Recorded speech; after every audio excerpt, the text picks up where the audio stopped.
There are places in this world that carry a reputation so strong it becomes a protective spell. Places where the streets feel gentle, the nights feel quiet, and danger feels like something that happens elsewhere. Japan is one of those places, a country known for precision, for order, for safety woven into the fabric of everyday life. A place where people leave laptops on cafe tables and come back to find them untouched. A place where the unexpected rarely intrudes. But even here, within a nation celebrated for calm, there are rooms that remember what happened inside them.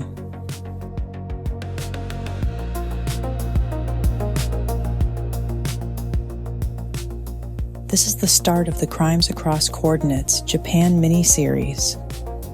A journey into 3 private spaces that were supposed to be safe. 3 small, ordinary rooms where the story took a turn the world wasn't prepared for. Tonight's episode is called Safe Rooms, Dark Secrets. The scraped edge of safety.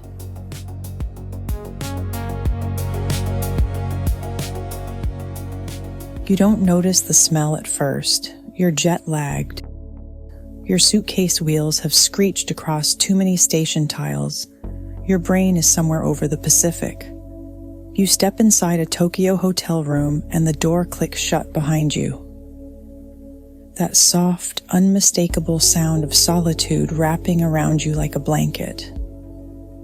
This is Japan, you think, the safest country on earth. A place where even small rooms feel predictable. Neutral walls, a pristine duvet, a kettle humming with quiet purpose. Everything clean, everything controlled, until something beneath the surface shifts. Nothing explains it.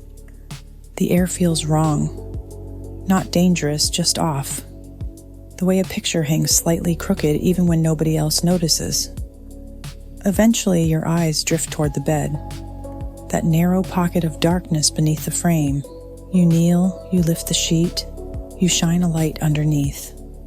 And everything you thought was safe unravels in a single second. Because there is someone there, a person hiding in the darkness where you were about to sleep. 3 rooms in 3 different parts of Japan. Each with a story like this. Stories where safety was assumed and the truth lived quietly behind the walls.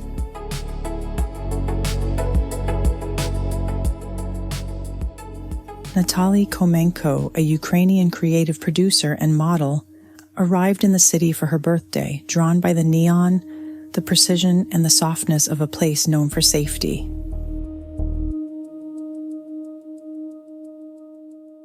She checked into the towering APA Hotel and Resort Ryogoku Eki Tower, a grid of quiet rooms and chrome hallways where everything felt controlled and predictable. Her birthday evening passed without incident, but the next day, as the world slowed and the room exhaled its stillness, she noticed it, a heavy, sour scent that didn't belong. She opened the window, checked the bathroom, looked through the trash. Nothing explained the smell. It clung low to the floor, pooling around the bed frame. An invisible warning she could feel but not name. Instinct eventually pushed her to look beneath the bed. And there, in the thin strip of darkness between mattress and carpet, she found him.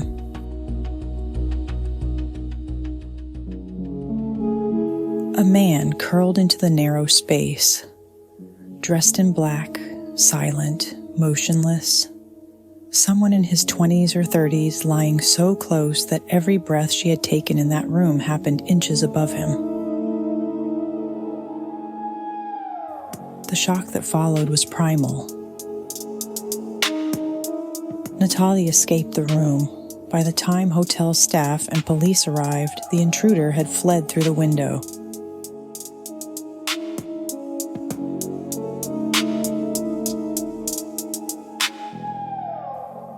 The only trace he left behind was a power bank and USB cable, items believed to be his, still tucked beneath the bed where he had hidden. And then the strangest part emerged. The hotel's security cameras had nothing clear enough to identify him.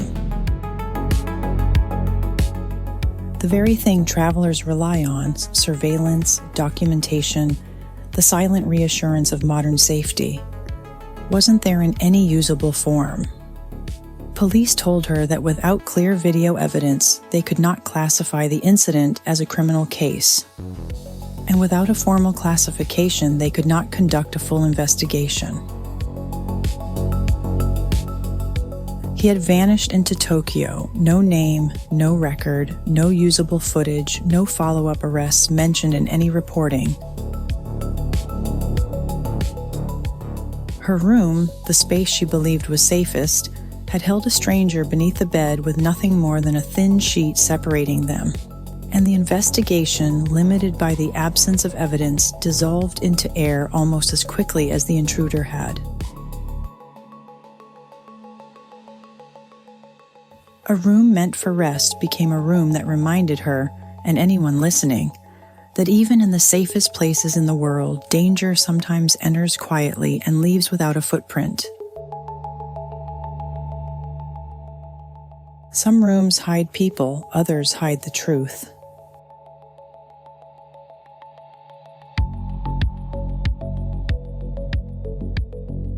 The next story belongs to a traveler who had already packed her suitcase, a woman preparing to go home, only to spend her final hours in a room that never gave its full story back.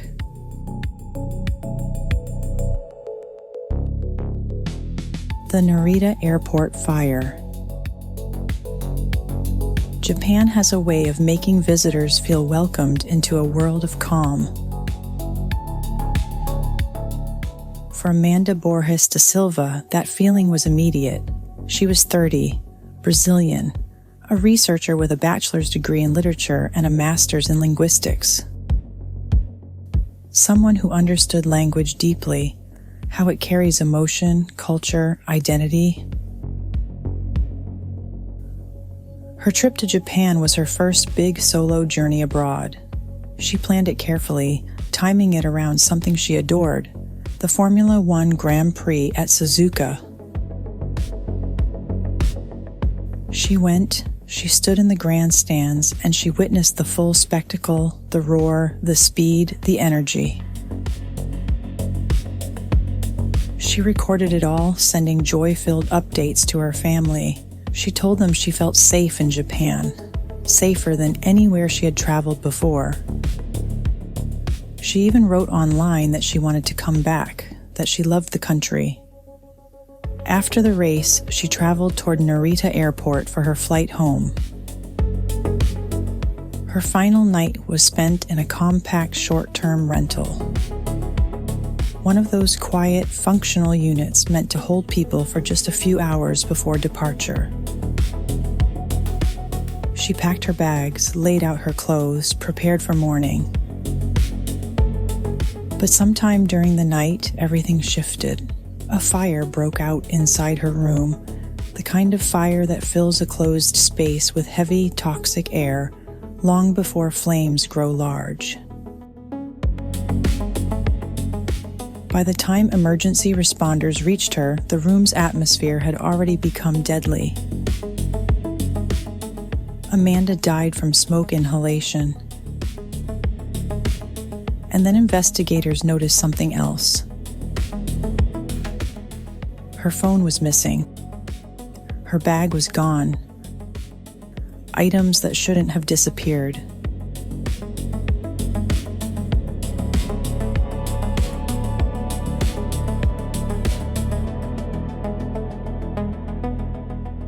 Because of this, police began treating the case as a suspected robbery murder. A 31-year-old Sri Lankan resident, identified in news reports as a Bailija Patawadigye Patham Udayanga, was arrested on suspicion of involvement.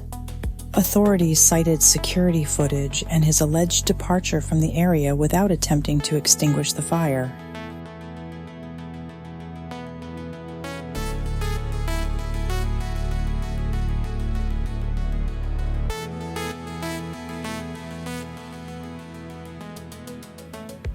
But here's the legal reality.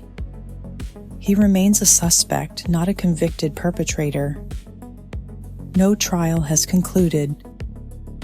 No court has issued a final verdict. The investigation is ongoing. The only things known for certain are: a fire occurred. Amanda died from the smoke. Her belongings were missing. And the room where she slept became a puzzle of absence.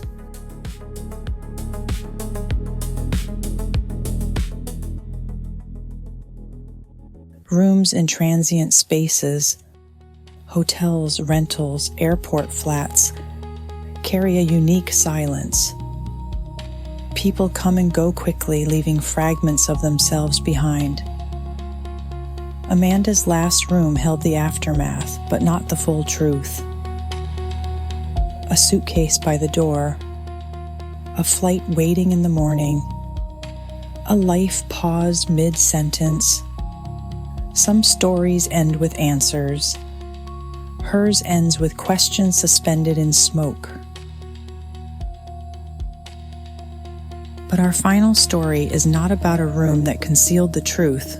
It's about a room that preserved it for decades, because one man refused to let the world move on.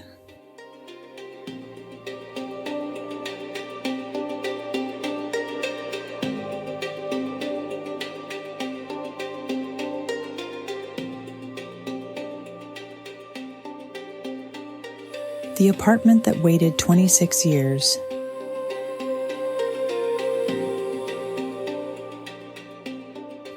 Not all rooms collapse into chaos, some unravel slowly. In 1999, in a modest apartment in Nagoya, the Takaba family lived an ordinary life. Namiko, 32 years old, was a devoted mother. Satoru Tabaka, a hard-working salaryman, left early, came home late, and filled the space between with quiet stability. Their son Kohei was only 2.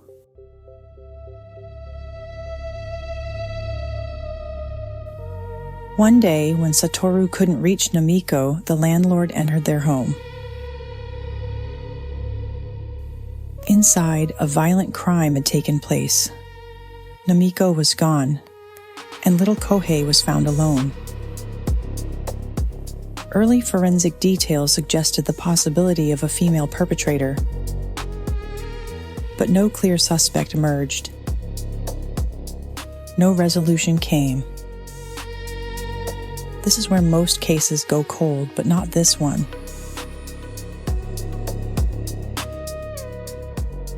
Because Satoru did something few could imagine, he moved out. But he kept the apartment, he kept paying rent, month after month, year after year. Not to live there, but to preserve it, to keep every detail frozen for the day when technology would catch up. He paid more than 22 million yen over 26 years. Furniture untouched. Belongings left exactly where they were. Even the documented stains preserved. A room locked not in fear, but in hope that someday it would speak. And through it all, he raised Kohei alone.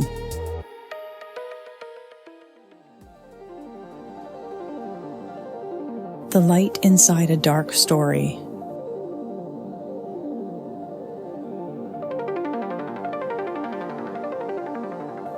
Despite the weight he carried, Satoru refused to drown in grief. He chose positivity, not denial, but intention. He rebuilt a home for Kohei that centered on warmth, stability, and gentleness. He prioritized the living. He wanted his son to grow up strong, grounded, and unburdened by the shadows of the past. Every day, every decision, every small moment was an act of resilience, a way of proving that tragedy would not claim 2 lives instead of 1. And Kohei grew into adulthood steady and supported, a reflection of the care his father poured into him.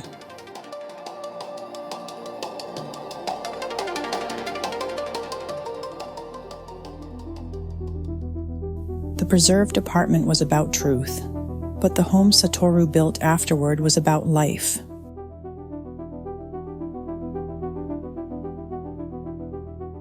The breakthrough, 26 years later. Forensic science eventually evolved. Cold case investigators returned to the preserved apartment. They collected microscopic DNA traces, the kind that older technology couldn't process. A match emerged. A woman in her late 60s, Kumiko Yasufuku. She had known Satoru decades earlier, a high school classmate who once expressed interest in him. A detail now chilling in hindsight. She had lived near the preserved apartment for years. Authorities arrested her as a suspect. As with all Japanese legal reporting, she is treated as unconvicted until a court formally decides. But the DNA match came from the room Satoru had protected for more than 2 decades. A room that waited, a room that held its breath, a room that finally delivered the truth he had sacrificed so much to preserve.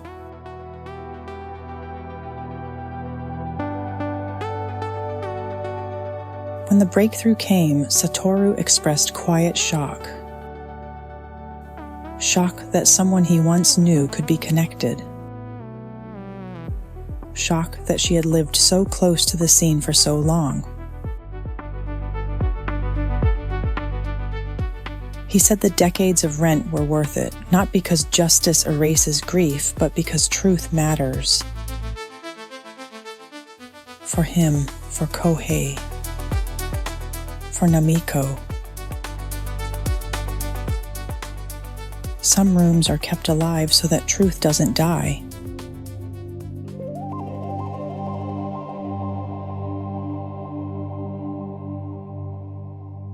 Safe rooms, dark secrets. 3 rooms, 3 private spaces, 3 stories hidden inside a country known for calm.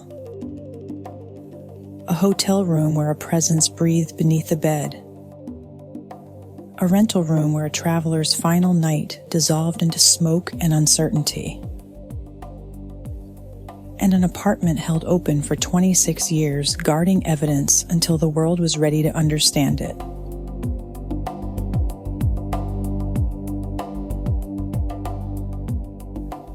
Japan is safe, statistically, structurally, culturally. But safety is not a force field, it is a pattern, a habit. A story we tell ourselves so we can rest. Rooms are different. Rooms are intimate. Rooms remember.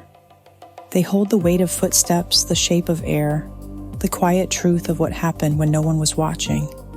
Some rooms give sanctuary. Some rooms offer danger.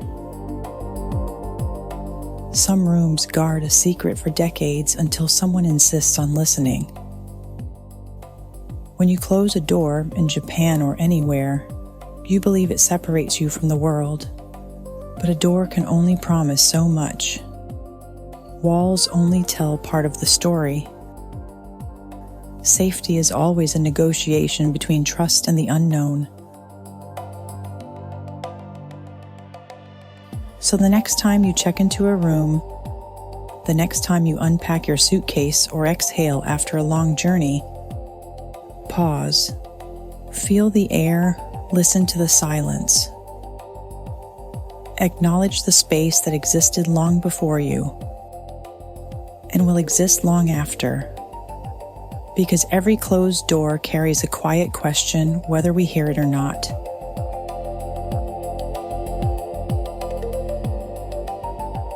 Who else has a way in?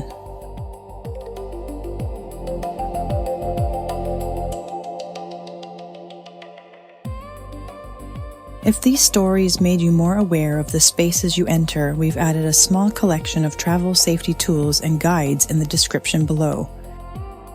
You'll find direct links to simple, practical items and tips that can help you protect your space. Things many travelers use for extra peace of mind. Nothing dramatic, just useful options if you want them. The instrumental you're hearing is an original piece created for this series. If you'd like to own the full track, you'll find the link in the episode description. Thank you for listening to Crimes Across Coordinates. Creating these episodes with care, depth, and respect takes time, research, and heart. If you feel connected to this work and want to support it, our tip jar is linked below. Any contribution is greatly appreciated and helps us continue bringing these stories to life with the attention they deserve. You can also follow, subscribe, or leave a review. Thank you for being here, and thank you for traveling with us across coordinates.